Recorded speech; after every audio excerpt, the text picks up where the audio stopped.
morning, good afternoon, peace and blessings, everybody. It's your boy Jay Taylor, Voices for the Voiceless. Welcome back. Welcome back.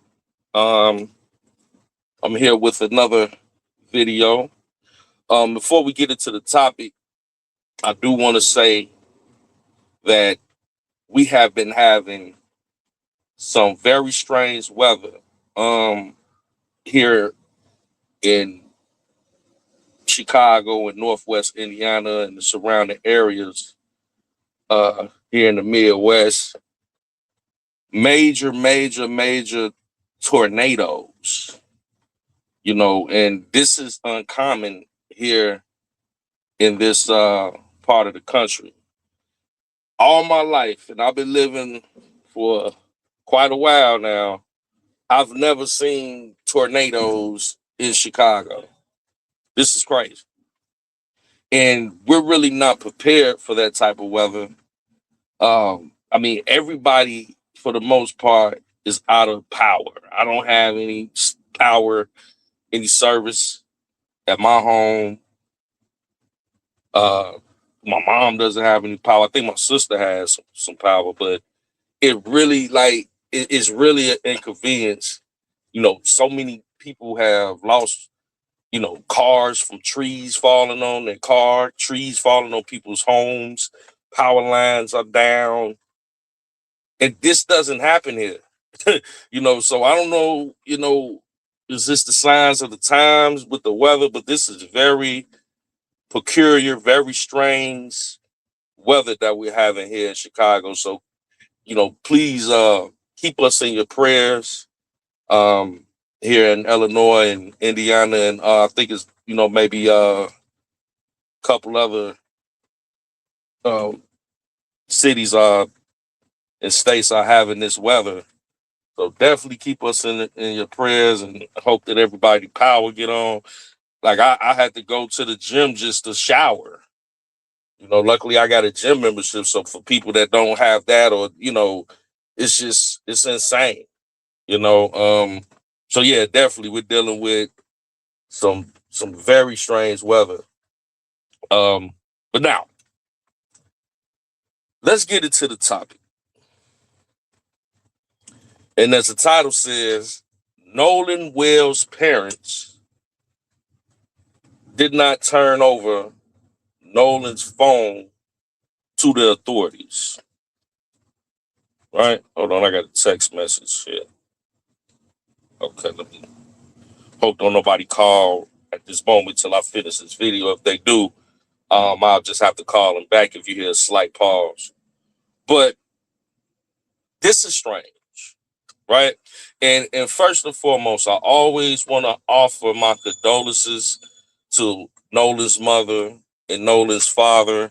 I'm very careful to not be overcritical because I know they are grieving their child, right?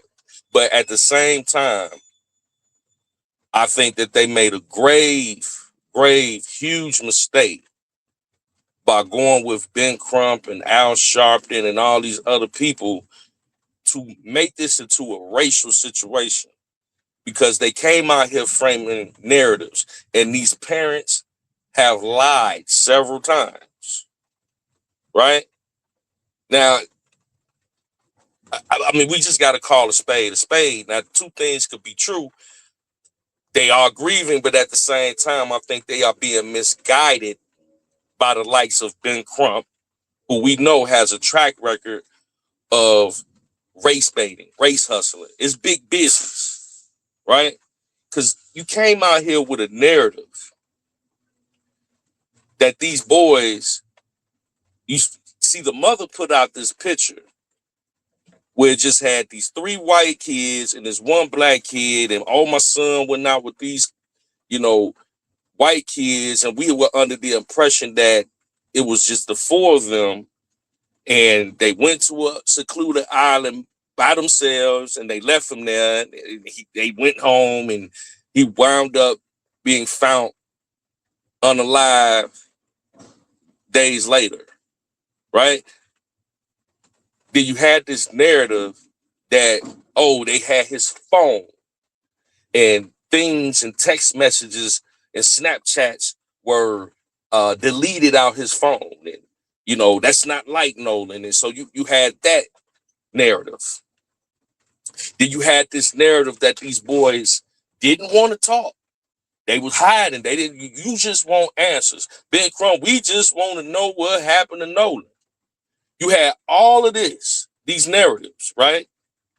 That were in turn debunked once, of all people, a blogger off YouTube, the only person, went and actually sat down, which was Officer Tatum, and had a conversation with these boys to debunk all of this nonsense.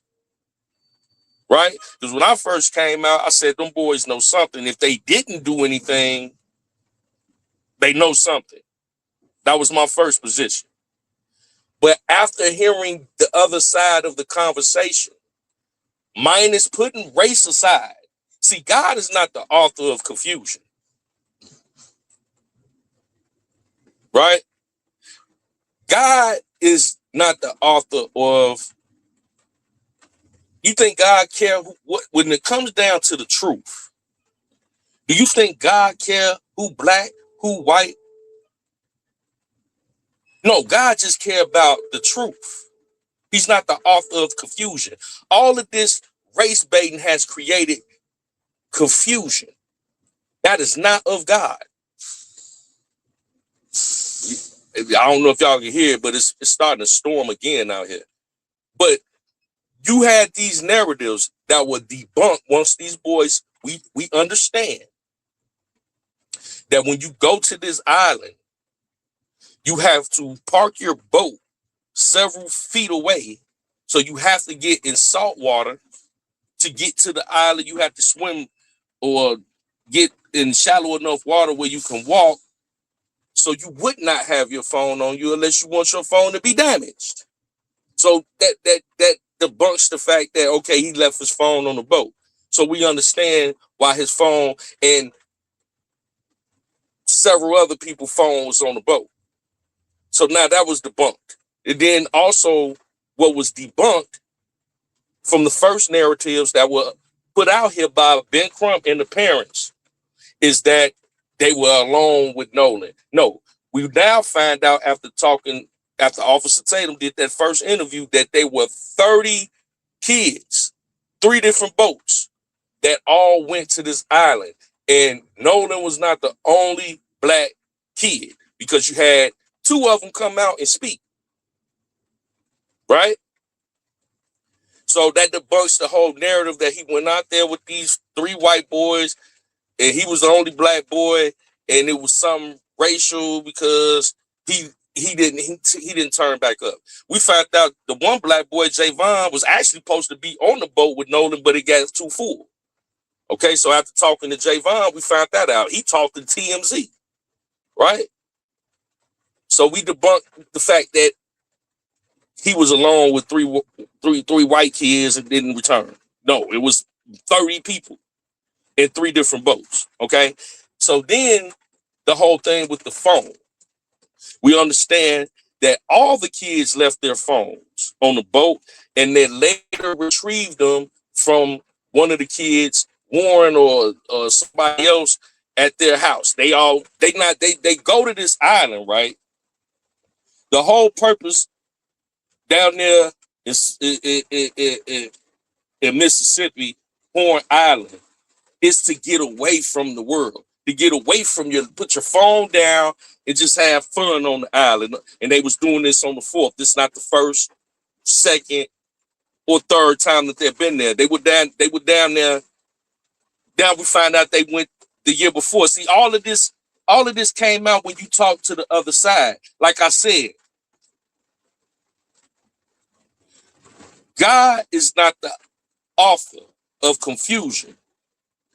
So then you had those narratives debunked. And now we understand that those boys and all the other 3 boats left around 4:30 because one of the boats was sinking. They had to get towed. So now we understand after talking to the boys that Nolan stayed behind and chilled with a female. His phone was still on the boat. Obviously, he hugged up with a female. He like, man, I'll ride back with somebody else. I'll get my phone later, because why would I have my phone and I'm still out here, in the water? We know that to be true because we have TMZ themselves who were trying to make this a racial situation, but see, they have to have some level of journalistic integrity, so they corrected the record. Unlike some of these bloggers who need to be ashamed of themselves, after TMZ confirmed that those boys left at 4:30 and Nolan was sighted on that island at 6 p.m., that should have been off the table. Okay, let's move on, right? Because we looking at the wrong people. But see, when you dealing with the author of confusion, which is this racial component that you want to implement in this situation to say that 3 white boys unalive this black boy, you defy all logic that has and all facts that has been, all explanation, all rational thinking has left the building if you still want to accuse these boys of even knowing what happened to Nolan. You can't prove that because they left and it was confirmed. Now, here we are now. We find out that all of this fuss about Nolan's phone from the mother, all of this, oh yeah, all these bloggers, all these people putting out these narratives, but the mother and the father never gave over Nolan's phones to the authorities. Don't you want to get to the truth? Ben Crump, don't you want to get to the truth of what happened to Nolan? Well, why wouldn't, you're not a criminal investigator. Why won't you have these parents turn over the phone to the proper authorities so they could do a thorough investigation as to what happened? I'm at this point now where I am convinced either y'all already know pretty much what happened with Nolan, and y'all not really trying to get to the bottom of the truth so everybody else can know what actually happened to Nolan. I am convinced. See, all of this could have been avoided if the parents, if they would have went a different direction and did not hire Ben Crump. See, now we know that these boys wasn't hiding. We understand that Warren reached out to Miss Christine, and he was the one that rung the alarm, like, hey, Nolan missing. It's 12 o'clock. We ain't heard from him. All the other kids came and got their phones. I'm just letting you know, I don't know where Nolan is at. He's the one that called the Coast Guard, right? We got footage with Officer Tatum showing that Nolan was not on the boat when the Coast Guard came to tow, when the tow company came to tow them. Warren showed phone records that he spoke with Miss Christine. He showed phone records that he called the Coast Guard. If you were to unalive your friend on a boat, the dumbest thing you could do is call the Coast Guard. It doesn't make any sense. It defies all logic. And God, once again, is not the author of confusion. Put race aside, put your biases aside, and look at what the facts are. Why is it so hard to do this? Why? Why is it so difficult to say, you know what?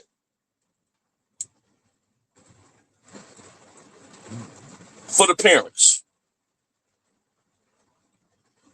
Why is it so difficult to say, they could have shut all this down with these boys a long time ago. Like, look, I know my child is not here anymore, but the last thing I want to do is put anything out there that would accuse his friends of any harm doing without any logical, factual evidence. The last thing I want to do is falsely accuse anybody until all the facts come out. And went and actually talked to these boys and got to the bottom of what happened, because these were the last people that were around your child before his untimely demise. Let's work as a community to figure out what happened with Nolan. See, now when you brought Ben Crump down there, and the guy that came out and said they know the family, Emmanuel, when he came out and said, man, this is not a racist town, we don't deal with that. Now what you did when you brought Ben Crump down there, people that may have seen Nolan, they don't want to come forward. They don't want to say, oh, I seen Nolan around 6, 7, because now they're going to be accused, especially if they white. See, what you have isolated a certain demographic, the majority in this neighborhood, which are white people that may have some information. You made the investigation that much more difficult because you have isolated people by being the author of confusion and implementing racism. I'm willing to bet you any amount of money, if race never played a part in this, we'd have probably already got to the bottom of what happened. People probably seen exactly what happened with Nolan, whether there was foul play or maybe if he just drowned. We would have gotten to the bottom of this. But see, when you add that element, don't nobody want to be bothered with no Ben Crump. Don't nobody, they see Al Sharpton coming 10 miles away. Don't nobody want to be bothered with that. Hey, shoot, they ain't finna be having me. You see what these boys going through? And people ask them why they lowered up, why they coming forward. These boys have been accused of murder,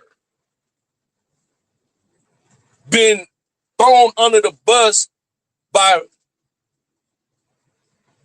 I don't know how many bloggers, I don't know how many times on national television as suspects in the court of public opinion of murdering their best friend.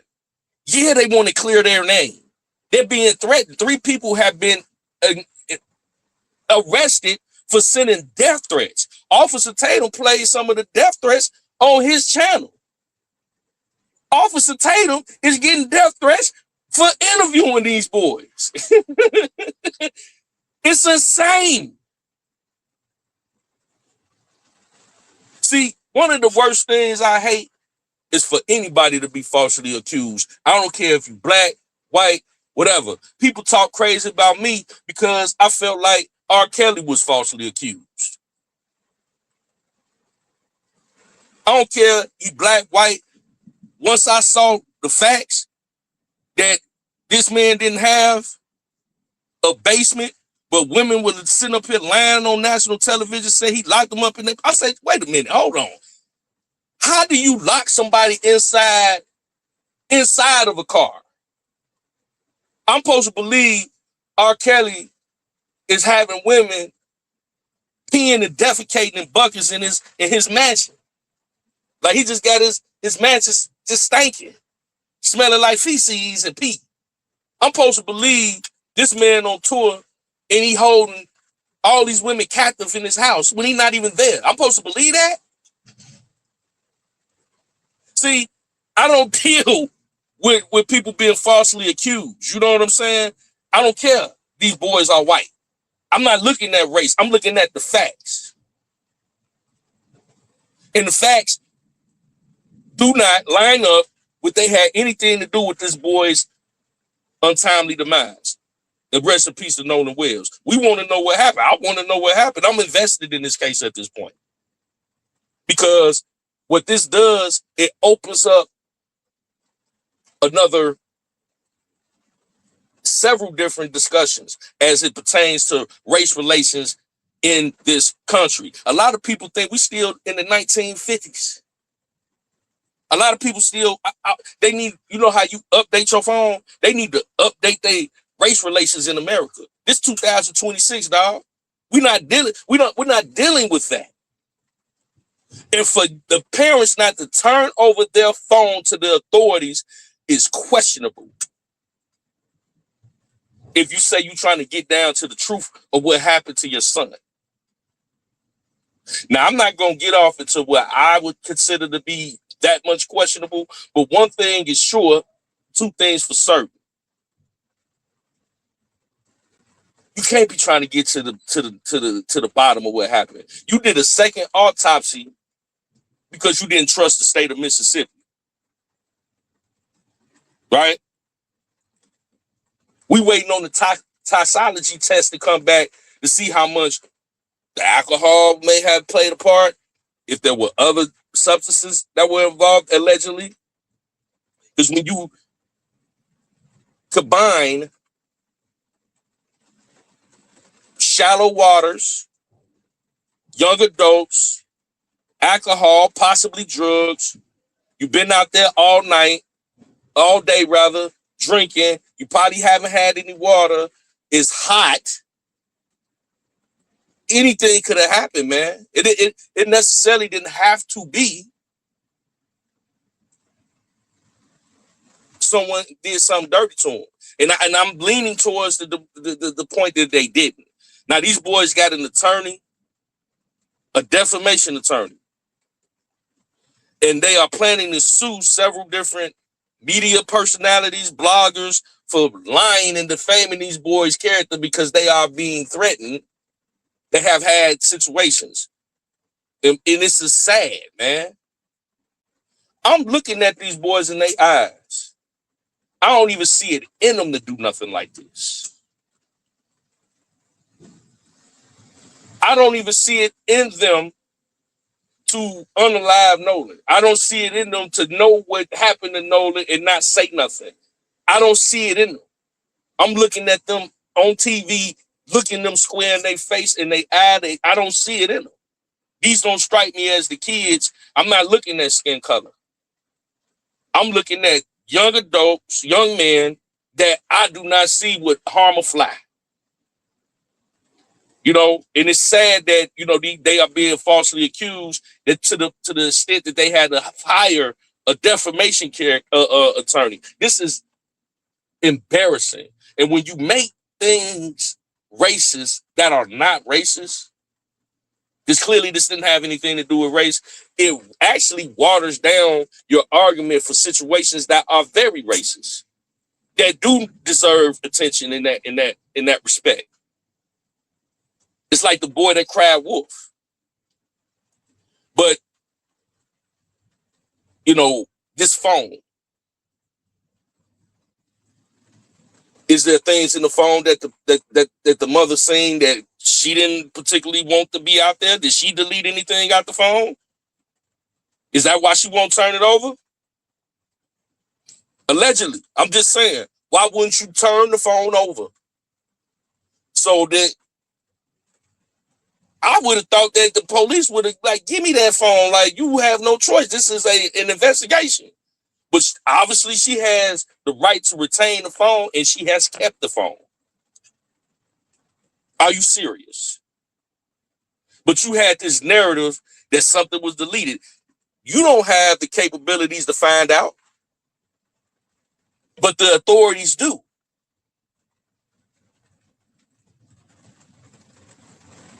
Is it something in that phone that you find out that, hey, you know what happened? I'm just saying, why wouldn't you turn over the phone, almost over a month later? Yeah, this is 6 weeks into this. You did everything you need to do as far as what you can research as far as the phone is concerned. Why wouldn't you give it to the authorities? My condolences to the family for their loss. But you cannot just be out here, and then you said you didn't know this friend, that friend, and they got pictures of them in your house. You lied. It's just because you black or whatever, I'm not going to sit here and act like you didn't lie. Guess what? I don't rock with the author of confusion. I don't care about colorism. I care about the truth.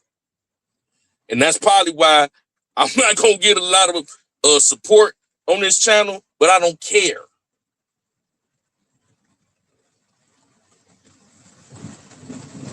It's all about integrity. Numbers will come. But if you keep your integrity intact and you stay focused on the facts, that's all you can do. If I thought for a second them boys did anything, I would say it. I'm not believing it, dog. They are open to talk clearly. Ben Crump could make his way all around this country, stirring up racial tension, but he couldn't make it down there to Mississippi to talk to them boys. I think they would have sat there. They probably would have had their attorney present, but they would have talked to Ben Crump and told him the truth. As a parent, that would have been the first people I talked to. I'm working with these kids. I want to see your body language. I want to look in your face. I want to know, what was Nolan doing the last time you seen him? I'm all in your grill. If that was my child, let's call a spade a spade. You ain't turn over the phone? Nah, man. I'm not believing that, but it's your boy Jay Taylor. Voices for the Voiceless. We love y'all. Once again, my condolences to the family, to the community. The truth gonna come out. It's gonna come out, and when it does, I think y'all gonna owe them boys an apology and Officer Taylor for getting to the truth and not being an author of confusion. Once again, man, have a blessed day. Pray for us down here in Chicago and Northwest Indiana, and everybody is affected. It's your boy Jay Taylor, Voices for the Voiceless. We love y'all. Until next time, we see you soon. Peace and blessings.